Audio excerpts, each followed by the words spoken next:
Na mô tassa bhagavato arahato samma sambuddhassa. Na mô tassa bhagavato arahato samma sambuddhassa. Na mô tassa bhagavato arahato samma sambuddhassa. Buddhang dhammang sanghang namasami.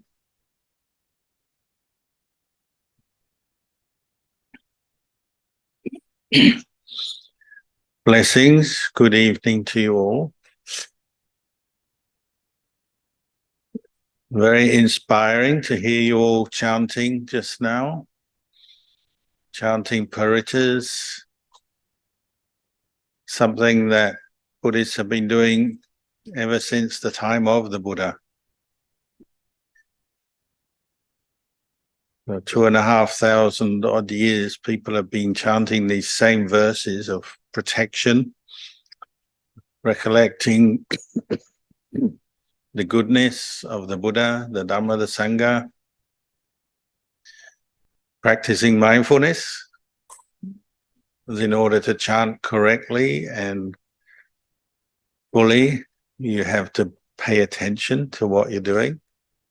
If you stop chanting, then you're no longer mindful.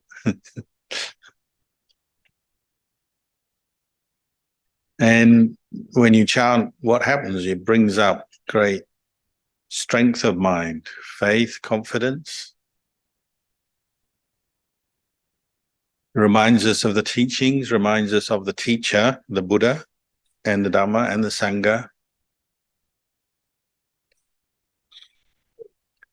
Even if you're very tired, you can chant and maybe overcome your tiredness.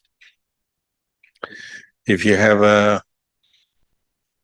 particular strong mood, negative emotion, you're afraid, you're worried, you're angry, you can chant and overcome that emotional state, chant until it's completely gone.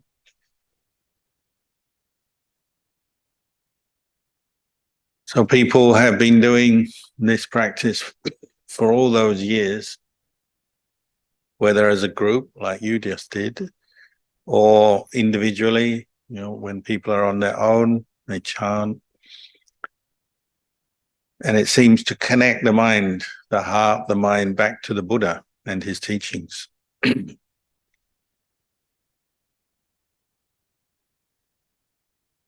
That's one of the joys of practicing Buddhism in this day and age, even though we're a long time since the Buddha was alive. There still is a feeling of connection back to the Buddha, partly through chanting, partly through the existence of the texts, the suttas and the words of the Buddha, partly through the existence of Sangha, monks and nuns, ordained people, shaven their head, wearing the robes, the same, more or less the same robes as the time of the Buddha, same uniform.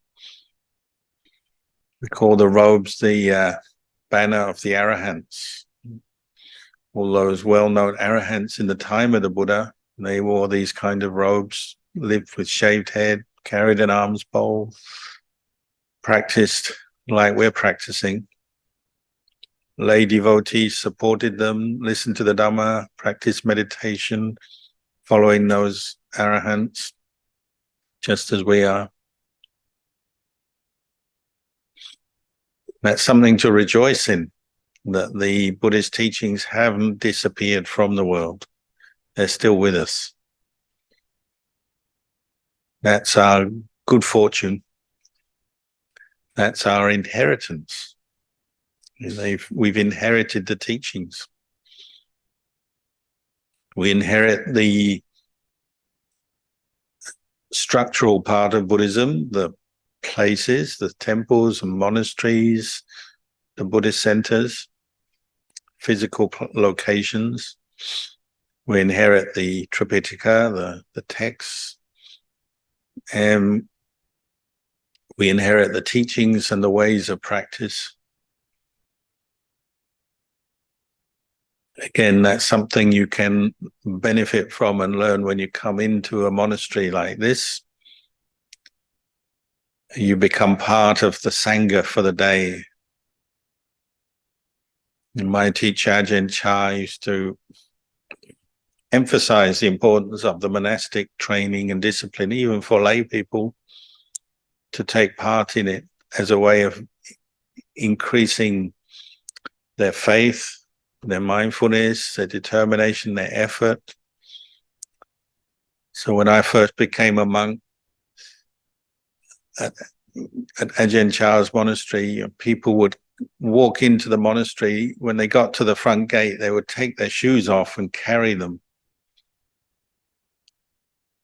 because that's how people practiced since the time of the Buddha, respecting the monastery grounds as sacred, as a place that is dedicated to the practice of the Dhamma for enlightenment, for the end of suffering.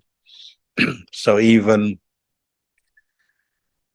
the pathways between the trees, it's just mud on the ground. The trees are just trees and plants.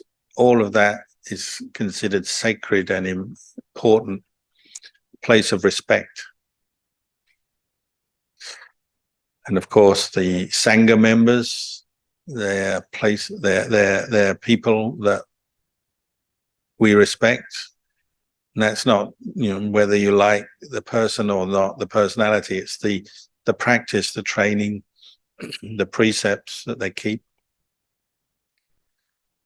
And lay practitioners like yourselves coming into the monastery, when you're on retreat, keeping the 8 precepts, that's something to respect, to recognize. Most people in the world don't keep 8 precepts, maybe don't even keep 5 precepts. But somebody who's dedicated themselves to keep the 8 precepts for a day or a number of days or months even, that's something to recognize, to rejoice in, and to praise. So at Ajahn Chah's monastery, the 8 preceptors would sit at the front of the hall. Those lay people who came into the monastery maybe literally just for the day, to offer food or come and listen to a talk and then go home, they would sit behind. The 8 preceptors who were staying overnight for 1 or more nights would sit at the front. So the precepts took the lead, as it were. Whether you're male, female, rich, poor, whatever your sort of status in the world, wasn't the important thing. The VIPs were the 8 preceptors at the front, more than the VIPs in social terms, people well known in society for their position in government or money, business. It was the 8 preceptors who sat at the front, because the Dhamma came first, the Dhamma, the Vinaya. And that's one of the things that attracted me to Ajahn Chah's monastery when I first went there. It was clearly a place of practice for everyone, not just the monks and the nuns, but also the lay people. And there was an air of practice. You came into the monastery, there was a peaceful atmosphere. The monastery was fairly simple. There were simple buildings in those days, simple wooden huts to house the Sangha, very simple concrete meditation hall, concrete floor, concrete rendered walls, tin roof, very few mod cons and comforts in those days. But the air of practice was very tangible. It was a peaceful feeling. The paths were well swept. The kitchen was clean and quiet. So it seemed like a very suitable, conducive place to practice the Dhamma. People seemed to be practicing. They were restrained in the way they walked and talked. If they talked softly, and they didn't stand around engaging in a large amount of conversation. People would say whatever they needed to say, but it kept it brief, maybe. And the monks, after they came together for various activities like the meal or chanting or sweeping the leaves, then they would disappear and you wouldn't see them. And the place would be almost seem deserted, even though there would usually be quite a lot of people living there. If you walked around the monastery in the day or at night, you'd encounter monks walking meditation up and down, practicing the recitation of Buddha or learning chanting, or they'd be in their kuti meditating if there wasn't a group meditation session. Some monks would be doing chores like cleaning the toilets, hauling water. In those days, there was no pipe water. Boiling dye made from the jackfruit tree wood to dye robes, clean robes. Simple tasks, but done quite quietly with a sense of attentiveness. The monks would pay attention to what they're doing. So my first impression was that the place was very conducive to practice. It's peaceful. And that highlighted whatever, say for me personally, going into that, it highlighted whatever was coming up in my own mind. It was my problem as opposed to other people's problems. When we're new to the practice, we often blur the lines. If you're feeling stressed or confused or you have a particular mood, you're often saying it's because of this person or this situation. When you come into a place of practice in a monastery, then it shows you maybe the place is, you can't blame the place so easily. It's more your mind, isn't it? The problem is you. Thinking too much or getting attached to your views and opinions or your preferences. And a forest monastery, whether it was Ajahn Chah's monastery or other monasteries, they tend to be places that help you to see that. They help you to, it helps to highlight your own mental activity.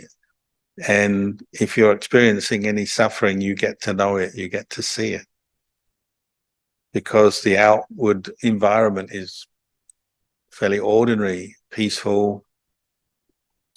So then you notice if you're upset or unhappy in some way, that's your own thinking, your own state of mind.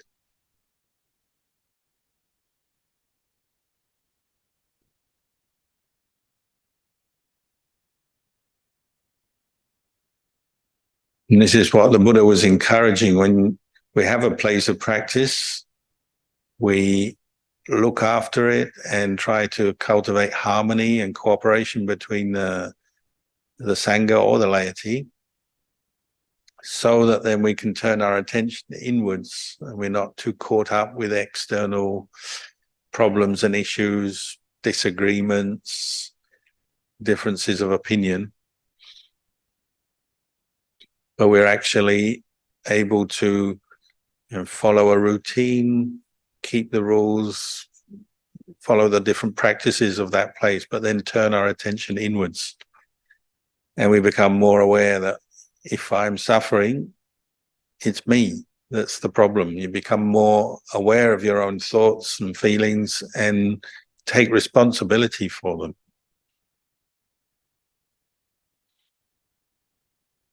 I think that's one thing I learned quite quickly living with Ajahn Chah's Sangha, is that if I'm suffering, that's coming from me more than other people. And sure, when you live with other people, there'll always be a little bit of interaction, and sometimes that can give some friction or whatever, but really the emphasis is always about turning your attention back to yourself.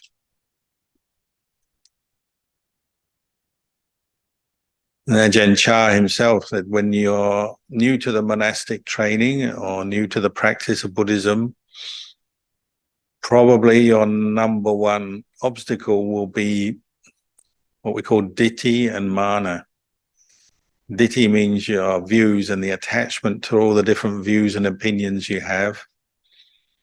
And then mana is a sense of self, self-view. And sometimes we feel we're superior, better than others, sometimes the same as, sometimes worse than. But this combination can be quite potent. You attach to views and opinions of what you think are right, what you think is wrong, what the truth is not. And then with this sense of self combined together makes for the right mix for suffering. If you think you're right, you come into the monastery with your already you've got a whole collection of views and opinions and attitudes that you've collected from your life.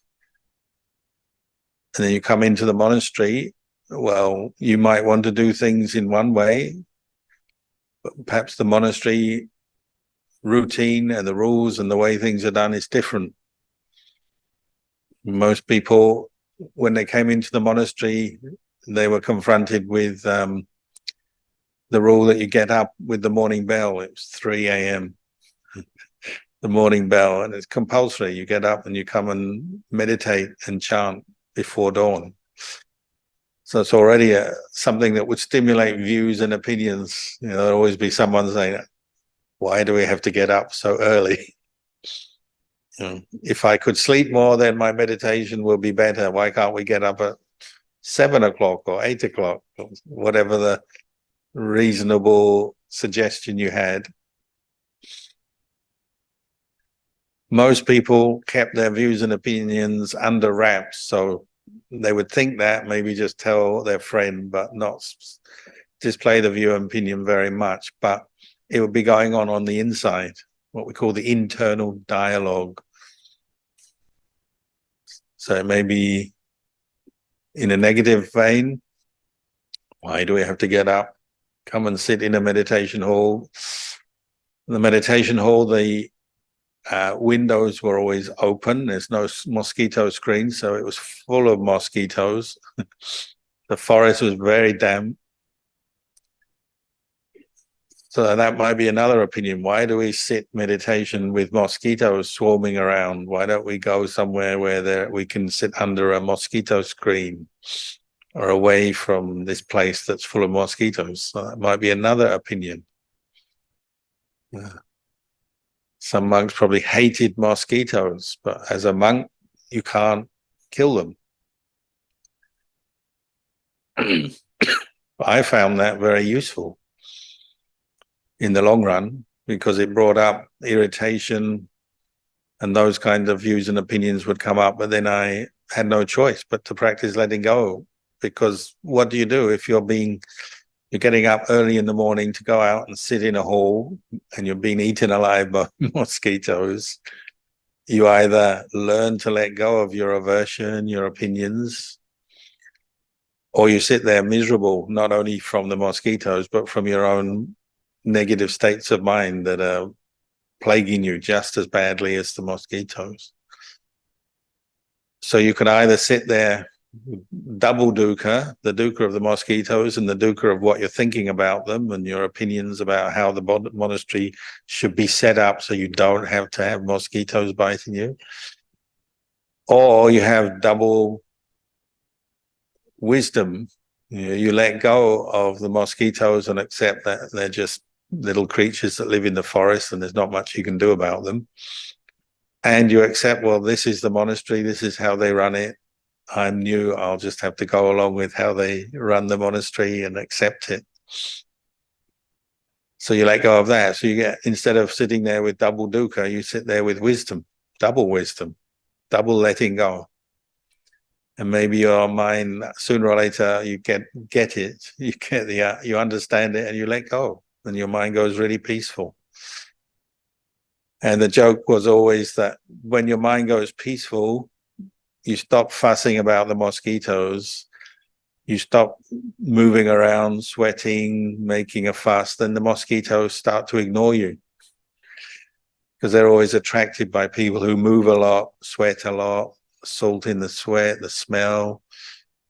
But when you become peaceful in your meditation, you let go of your views and opinions, you let go of your aversion to mosquitoes, then they actually let you go as well. They ignore you. That one simple understanding is so valuable, and you can use it in so many other areas of life. With other things you don't like, people and events and places. This is the value of monastic training, and particularly the way Ajahn Chah taught. He really taught us to see our minds, know our own minds in the situation, and just get to know what are the troublemakers, what are the causes of suffering, our attachment to views, opinions, the ego, the sense of self. That's where we suffer. And that's where we have to get to know our own suffering and see where it's coming from. And you see that in so many areas of the monastic life. At first, it's a bit of a crash course, so it can be quite confronting for many people. But over time, you start to learn and settle down and understand how to let go. Other things like food was another thing. Like the food at Ajahn Chah's monastery was really awful. Mainly because the people around, they were very poor. And who could criticize poor people who were still generous enough to offer food? They were very kind, but they were poor, so the quality of food was fairly basic. And then we had another practice. Often some of the food dishes were mixed together. So you got, a pot full of different kinds of curry all mixed together. And whoever was dishing out the food, because in those days it was dished out, you had a bowl, an alms bowl, and you didn't choose your food, it was placed into your bowl by other monks, and they dish it out and they just say, well, it all mixes in your stomach anyway, so it can mix in your bowl. And often the foreign monks had suffering because they often found chilies and spicy food challenging. They weren't used to it. And most of the food was very spicy, very chilly. And you had not much recourse. You just had to accept whatever they slop into your bowl. That's it, you get it. So you might get a dish that you like, a bit of curry, a spoonful of a curry or sweet or something that you like, and then suddenly a big slop of chili goes on top of it. It wasn't that anyone was deliberately trying to harm you or cause you suffering, but that's just the way it was. The food was given out. And actually, wherever you went in Thailand as a monk and you met other monks, it was one of the first things they would say is, oh, Ajahn Chah's monastery, yeah, I know that. The food is terrible.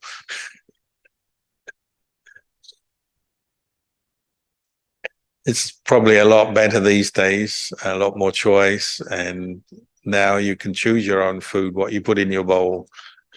In those days, you couldn't. In the most extreme reaction I saw once was a monk really couldn't face the meal that had been put into his bowl because it was just a mix of so many things all together. So he got so annoyed, he tipped his bowl upside down. And, everyone was sorry for him, of course, but as a learning thing, you're learning that extreme aversion that comes up in a situation. How we attach maybe to our food and how we want things.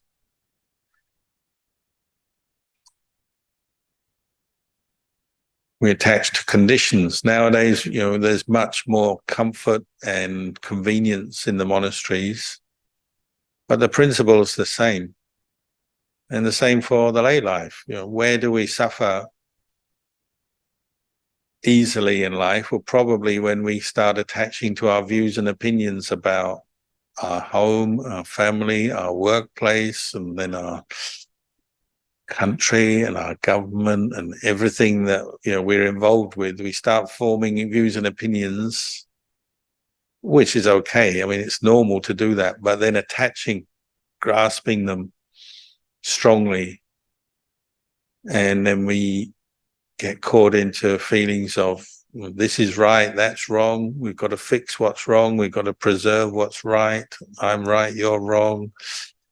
It energizes us, but it also causes a lot of suffering, doesn't it? A lot of suffering between people and even within an individual. You notice when you come to meditate, how many of your thoughts are based around things that you feel are unjust or wrong in your life, and this should be fixed, this should be better. The fault-finding mind, the complaining mind. As soon as you start meditating, you notice it, don't you? Sometimes it's relentless, the mind that's constantly nagging, complaining, this is not right, that's not right. And often over quite small things as well. Saying you come on a meditation retreat like this, it'll be, the temperature is too hot, too cold. My sitting mat is too hard, too soft. The place, the corner, I've seen people arguing over sitting mats before, saying, that's my corner, that's my space. No, it's not, it's my space.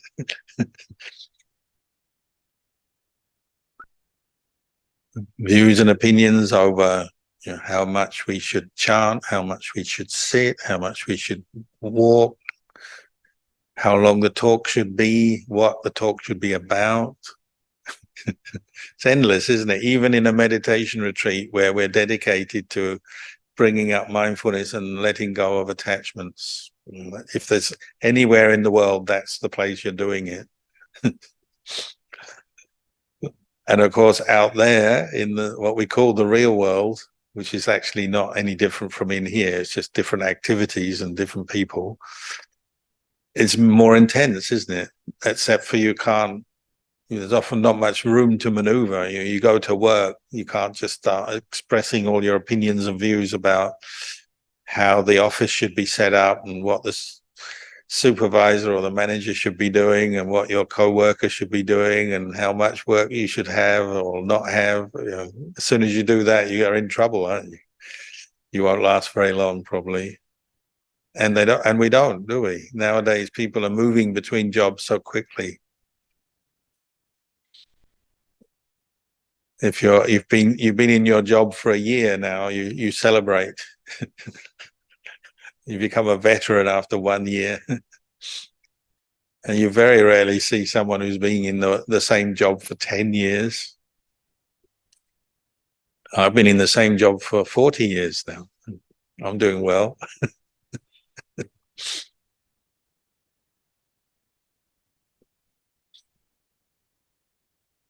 It's like there's this voice inside always reacting to things. This is right, this is wrong. What's right, is what you like and what you agree with.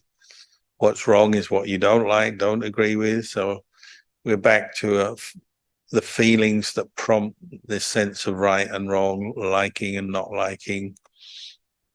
It comes with feeling. As you meditate, you notice that there's physical feelings, pleasure and pain, and then there's mental pleasure and mental pain. And you associate what is right with mental pleasure, or that's right, and you feel good when you see something that you feel is right or good. When you see or witness something that's not right, there'll be some tension, some unpleasant feeling. If it's really strong, it comes out physically as well as mentally. There's strong pleasure and then strong pain, strong discomfort.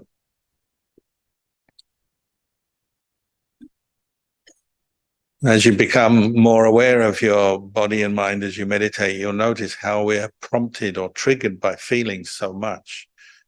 usually we're caught up more in the views, the opinions, the trains of thought. But as your mind settles down, you become more aware. Then you notice how often feeling is prompting the train of thought or the opinion, the view that's coming up in your mind. And this is something to investigate, isn't it? As you become more aware, sitting, walking, you notice, say, if you have pain in your legs or your back, the trains of thought will start to reflect the attachment and the identification with that pain. So you tend to have more negative thoughts. Don't like this, don't want this. Maybe it even evolves into an opinion. Meditation is no good because it makes me have pain in the leg, makes me unhappy. Or maybe the opposite. Maybe you have no pain and you're feeling more peaceful and your body feels very relaxed, comfortable, more than usual. So you say, oh, this is a good place to meditate, or this is a good retreat. This is something to learn from, isn't it? How feeling triggers emotions and reactions, trains of thought. Painful feelings we tend to want to get away from. So we look for ways to get away from pain. We fantasize, we imagine, try to change the mood perhaps. Because on a retreat, there's very little distraction. There's very little in the terms of entertainment or other things to do. So you really have to face feelings of pleasure and pain and learn from them. You can't run away so easily. You can, but it's not so easy. And you notice how one way you react is, well, internally you run away. You create fantasy stories to pass the time when you're bored. Start thinking about other people, imagining, maybe you see someone, you don't know them, but you see another person, you start imagining who this person is, where they're from, their life story. If you ever actually meet them, you might find out it's totally wrong. It's just imagination. That's the way the mind operates. Its feelings trigger desire, attraction, aversion.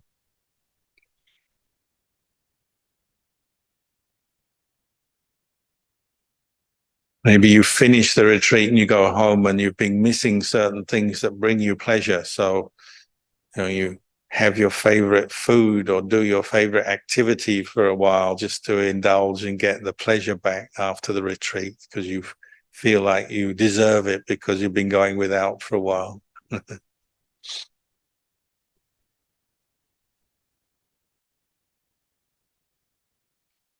If you're in a simple situation like a monastery or retreat, there's not a lot to indulge in. So very simple things their importance becomes magnified, doesn't it? So food and drink, say, if you're on a retreat or in a monastery, the meal becomes quite a big deal because you only get one meal a day. So it matters. Or if you have an evening drink, when I was a young monk, an evening drink would be a really big thing. Sometimes you didn't get one at all, and you always had water. It wasn't that you were dehydrated, but there was very little in terms of drinks, tea, coffee, fruit juice, these things. They were occasional. They weren't regular. And so when it did come around, you watch your mind sort of go up a bit. Get elation, excitement. When I was a novice monk, we made the drink in a big kettle in the kitchen for the community, and we'd carry it over to a place where it would be given out to the monks. But they didn't know what they were going to get because there's no labels and they didn't see the ingredients. So it's almost like a lottery. What's it going to be today? And then you see how the mind works. Once you get to know someone, you say that there's 2 or 3 novices or a layman making the drink over a period of days, even weeks. you get to know the style, don't you? So it's this guy, we're probably going to get this drink.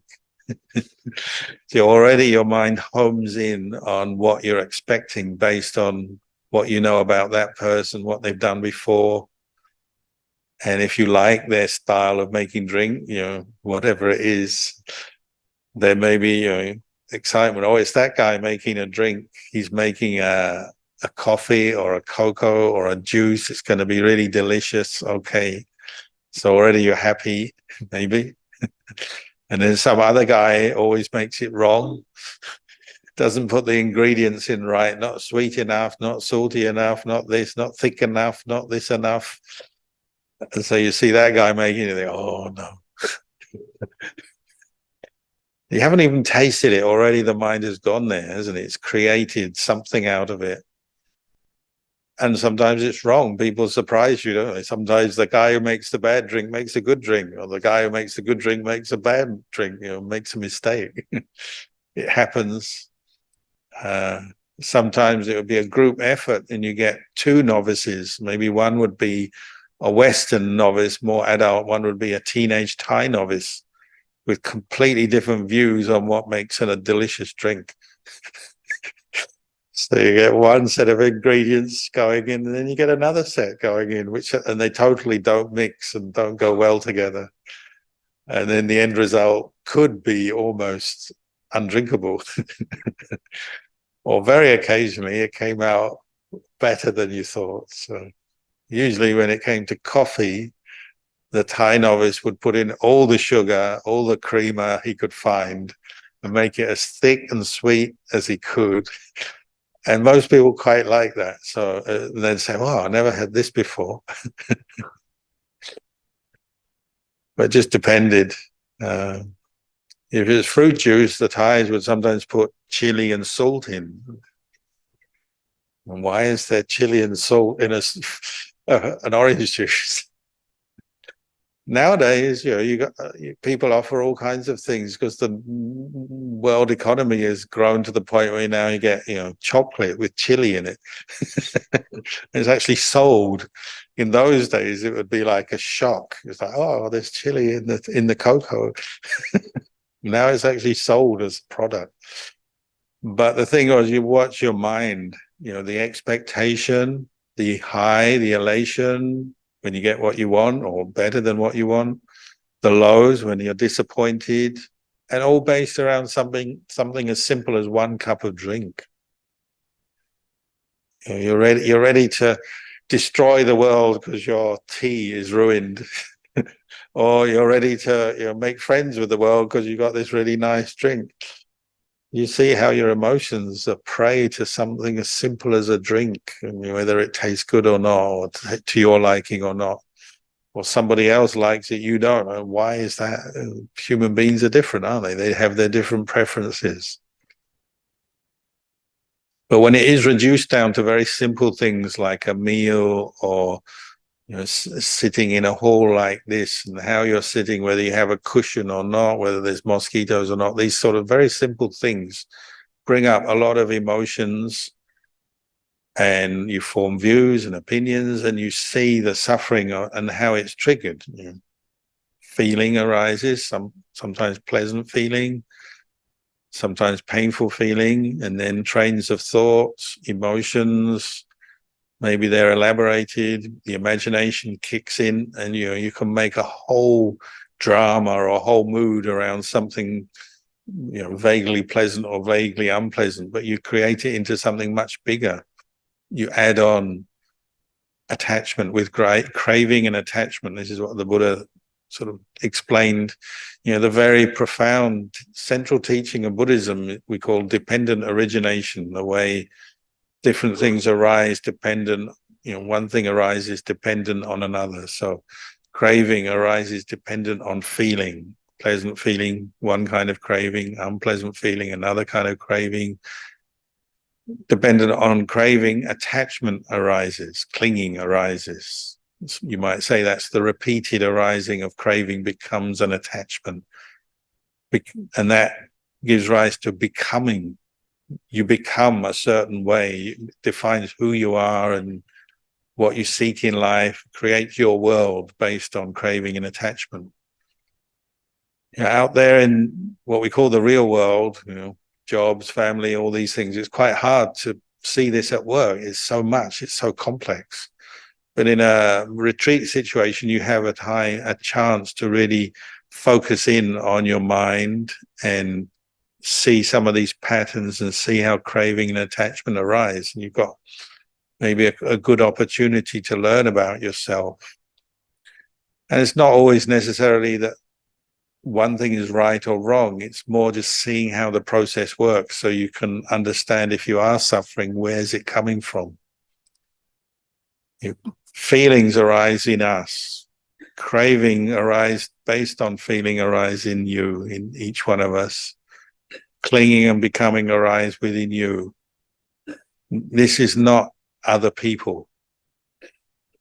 Other people may be involved with you and trigger things, but the actual feeling, craving, clinging, becoming, and then suffering is in you, isn't it? So you have to solve that within yourself. That's why we're here. That's why we're listening to the Dhamma, practicing meditation. Nobody else can really solve it. They can help, of course. We can get words of encouragement. We can get support in different ways from others, particularly from teachers. We get good example. We get explanations. But in the end, you have to learn from yourself. If you're suffering, you're going to have to investigate that, find out what's going on. That's why we come and practice meditation, is to learn, to look, to learn. That's why we need to develop this quality of mindfulness. It's a basic kind of principle. We develop mindfulness, clear comprehension, sati sampajanya, and then wisdom based on investigation, looking, learning, observing. These are the qualities we're developing so we can look back at our own mental experience and see how suffering arises and then how to abandon it, how to let it go. We can't do it simply by requesting from Buddha or God or somebody, or praying, or asking for the blessing. Just before this, somebody sent me this picture of the Buddha. It's made with artificial intelligence. Now you can make any kind of picture with artificial intelligence. And the Buddha is sitting there with his head on his hand because another person has come, asked for a blessing. And while he's blessing them, wishing them to cultivate the Dhamma for the end of suffering, they're saying, what are they saying? They're saying, may my child become rich without having to do anything. We're always wanting something. We want our children to be rich. We want ourselves to be rich. We want to get the job. We want to get this, get that. What we call meditation and Dhamma practice and blessing so much is just wanting stuff and hoping that somehow the monk will give it to you. Whatever your suffering is, whatever you're missing or lacking, can the Buddha give it to me? Can this monk give it to me? If you get what you want, then that monk must be really good. Whether that's really the cause for getting what you want, or maybe there's other things, your own actions, your own karma, your own efforts, that's probably more likely to be the case. So when we come on a retreat like this, we're upgrading, we're now maturing our efforts to really look and learn what leads to what. We're not just asking for the Buddha. I mean, it may play a small part in our practice. We chant, we remember the Buddha, we recollect teachers, the qualities of the Buddha, the qualities of these teachers. That is part of our practice, but you can't free yourself from suffering simply by asking for it or wanting it. You've got to look into the cause and effect, the process. It's the only way you can do it, isn't it? Understand, where is this suffering coming from? And usually the simple answer is, what are you attaching to? where you're attaching is where the suffering is being generated. If you're attaching to a sense of self, an opinion, view, a belief, you're going to find some suffering there. Even a good opinion that may be correct in one sense can become suffering, can't it? When you feel you're right and then someone challenges it, you may get angry. So maybe you have the opinion the Buddha is a good teacher, an enlightened teacher. You want to follow the Buddha, fine. And then someone comes along and says, oh, Buddha didn't know. Buddha's wrong. And maybe you get angry. The anger is not because the Buddha is right or wrong. It's because of your feeling that arises based on your clinging to that particular view, the identity, the belief. So even something very good can still cause us suffering if we cling to it wrongly. More often than not, it's more ordinary things, isn't it? Like whether the drink is made well or not. If you go to the Starbucks or the Coffee Bean and you get a bad cup of coffee, it's like, I paid my money, they should make a better cup of coffee than this. It'd be more ordinary things like that, probably. Nevertheless, even something as profound as your religious beliefs, your views on what is right and wrong in life can cause you suffering. Even if you're sure you're right, you can be wrong. Even if you think something is true, it can still be incorrect and wrong if you're grasping it wrongly. It can become a poison or a punishment, can't it? Say sometimes on retreats, people are trying to be very disciplined, put effort into their practice, and that's good. And then maybe there's two people over there talking a lot, too much, too loud. Suddenly we're dealing with our anger because we hear a sound. Then we have a view. This is a retreat. Everyone should be very mindful, very careful, not speaking too much. But then two people are not paying attention to that, or they don't know. So we get anger, even on a meditation retreat. And then maybe someone else sees you getting angry or hears your complaint and says, oh, they should be peaceful. They're on a meditation retreat. What are all these people meditating getting angry for? On it goes. So even meditation retreats are not immune from this because we've all got a human mind which can create suffering out of almost anything. This is the kind of thing we're investigating, where suffering arises, observing the craving, the clinging, which manifests usually as a sense of self, pride. Maybe you meditate, you put a lot of effort into your meditation for a while and you get quite calm, peaceful, your mindfulness is good. And then later on, somebody comes by and says, oh, you're just wasting your time. You have hurt pride or hurt ego, or you're disappointed with that person. But that's part of the practice as well, the views and opinions of other people, just as we have to learn to navigate our own views and opinions, not cling to them too tightly, not let them become a cause of suffering in our own mind.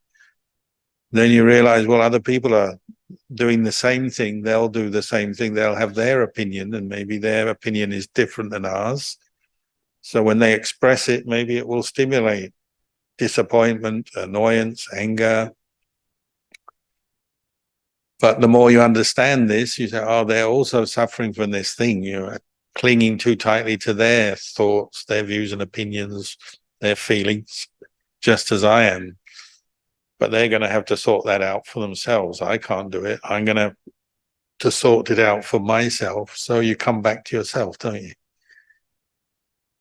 And this is one part of the practice. Say when you notice something you feel is a fault or a weakness in another person, in the end, you can't do a lot about that. If it was someone really close to you, maybe you have a child, maybe you can teach them, explain them what is what. But majority of people, it's not really your role or your job to teach them and change them. They're going to have to do that for themselves. But what you can do is turn around and say, oh, you've seen this in someone else. Do I have this? Do I think like this? Do I act like this? And you can learn that way. And if you've seen something inappropriate, unskillful in another person, You can look back at yourself and say, do I do this? If I do, how can I change this? Can I abandon this way of behavior that I found in myself or in another person? That's like establishing sila. We take sila at the beginning of the day as a chant, and that's a good thing. And we commit to keeping precepts. But that's not the end of the story, is it? Keeping precepts means you're reflecting on your speech, your actions through the day, day by day. And sila is really qualities that arise in the mind. Right speech, right action, wholesome, skillful speech, skillful action. They're internal. The undertaking of precepts in a ceremony can be very helpful, but then you have to internalize that determination to refrain from killing, stealing, arguing, fighting, whatever. That has to be internalized through your practice until it's just normal for your mind not to throw up those intentions because you've thought it through, you've learned that that's not the way out of suffering. So even when we encounter other people's suffering, we can learn. Sometimes it's quite hard, but we can learn from others. We can learn from ourselves. And the Buddha was encouraging us to use these opportunities to develop more awareness, more mindfulness, and reflect back on ourselves to see where suffering is coming. Could be just arguments over a cup of tea or coffee. It could be debates and deeper arguments over, the nature of reality and what is self, what is not self. It doesn't matter. Wherever there's craving, clinging, there'll be attachment, there'll be suffering. And that's a pattern that's going on in our minds all the time. So we can use it to gain understanding, to investigate, and hopefully to gain more freedom from some of the attachment. Maybe for tonight, I'll just say this much, because tomorrow is another day. We'll have more chance to discuss the Dhamma. หันดัมมยามโอวาทกถาสาธุกะรังกะไดมาเสสาธุสาธุสาธุอนุโมทามิ